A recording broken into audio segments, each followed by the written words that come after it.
last month. The feat. Lauderdale City Commission selected Inter Miami's $60 million plan to tear down Lockhart Stadium and replace it with a new 18,000-seat stadium, as well as a training facility and fields for the public. Inter Miami's plans, put forward by an ownership group that includes David Beckham and Mazatec chairman Jorge Mas, include playing its first 2 seasons in Major League Soccer at the rebuilt venue, starting in 2020. Inter Miami and the city signed an interim agreement last week, with demolition scheduled to begin on May 6. Carlisle, what's the latest with Beckham's MLS team? Topol, Beckham pranked by coordinate.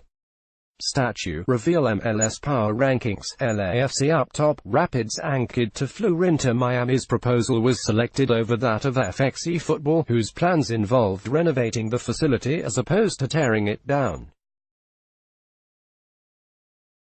In response, FXE Football filed a lawsuit alleging that the city of Fort Lauderdale City violated Florida state law as it relates to unsolicited offers for development of public land by a private entity by not getting an architect, landscape architect, or an engineer licensed in this state to review the proposals. State law also requires an independent analysis to demonstrate the public-private partnership's cost-effectiveness. FXE Football also accused Inter Miami of falsely stating to the city of Fort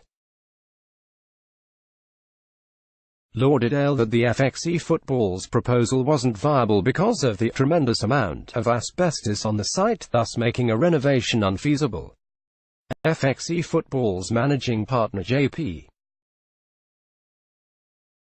Reynal was also concerned that the subsequent signing of the interim agreement to demolish Lockhart would render our proposal impossible to deliver. A hearing from the suit is scheduled for 5 p.m.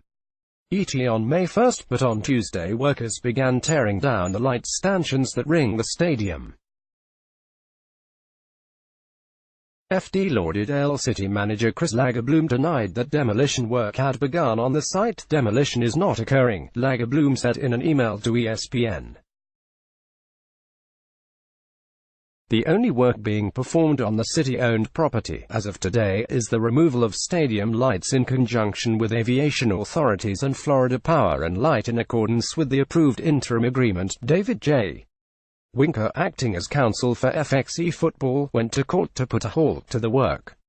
In an email to ESPN, he said the work being done a day before the scheduled hearing marked a new low in the 25 years he had practiced law. Their defense was that they were only removing the lights in anticipation of demolition. This is clearly not true, as evidenced by the many pictures on social media. Caught red-handed and forced to stop, they have agreed they will not engage in any further demolition of Lockhart pending Wednesday's hearing. Let's block ads. Why?